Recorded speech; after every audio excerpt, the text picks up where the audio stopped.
Hello, I'm Jeffery Deaver, the author of The Never Game, my new book from HarperCollins. The Never Game introduces a new character, Colter Shaw. Now, you may know my books from The Bone Collector, the Lincoln Rhyme series. This is the start of a new series. Colter Shaw is a fellow who travels around the country looking for rewards. Naturally, he gets into a lot of trouble en route, and there are many exciting things that happen in this book and the future series, but I'm a suspense writer, so I really can't tell you more than that. You're going to have to buy the book to find out. Here we are in the beautiful Waterstones in Piccadilly, and I'm looking around at all these beautiful books, and I'd like to point out one here that was a major influence on me. Ian Fleming's From Russia with Love. I can't say it was the first Bond book I read, but it was the one that moved me the most, I think. When I was a young boy, about 11 years old, I started reading the Bond books, and he really influenced me to become a writer of a solitary character, as we see in The Never Game, Colter Shaw. I have to say, too, I was very excited a few years ago when I was asked by the Ian Fleming estate to write a James Bond book, and that became Carte Blanche, a book I'm very proud of. Another book that was a great influence on me also falls into the espionage world, and that is John le Carré's Tinker, Tailor, Soldier, Spy.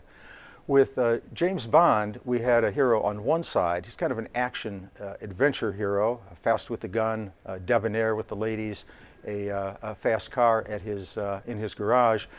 George Smiley, the hero of Tinker, Tailor, Soldier, Spy, is I'd say the opposite of that. He's a thinking spy. George Smiley was a character that influenced Lincoln Rhyme, the character I created for The Bone Collector and about 11 other books. Why? Because he outthinks the villains. That's what I like Lincoln Rhyme to do as well. Well, here we are in England, and what book do I have to take a look at? Of course, Lord of the Rings by J.R.R. Tolkien. And a beautiful edition this is, too, I should say. When I was young, I fell in love with Tolkien. I read The Hobbit and then learned he wrote a few other words too, and then found Lord of the Rings.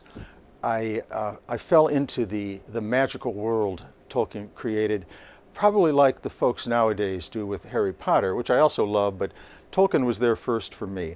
Now, I love the adventure story. In fact, I like it so much I do speak a little Elvish, which I will not bore you with. But I have to say the story influenced me as well in this sense as a writer, because I can't think of anyone who so masterfully created 3 or 4 stories going simultaneously and jumped back and forth between them, and then came to a stunning, breathtaking conclusion that sent chills down my spine and the spine of everyone who has ever read Lord of the Rings. I enjoy literary fiction as well. I was very influenced by the great minds who were writers when I was growing up. And my all-time favorite novelist, I must say, is this gentleman, Saul Bellow, a Canadian transplant to my hometown of Chicago, Nobel Prize winner. And the book I absolutely love, my favorite of his, is Humboldt's Gift. And it's about a tormented poet who made the journey from the Midwest to New York and struggled with his creative demons at the same time as the narrator is trying to get his hand on a way to live life normally and bring art into that life. Because artists have to balance the personal life and their vision. And the characters in this book just come alive. Nobody has a style like Saul Bellow. I've tried to emulate that style, and for instance in The Never Game I try to bring a few phrases in that I think Bellow would have been proud of, but I cannot recommend this book enough if you want to see an artist's journey.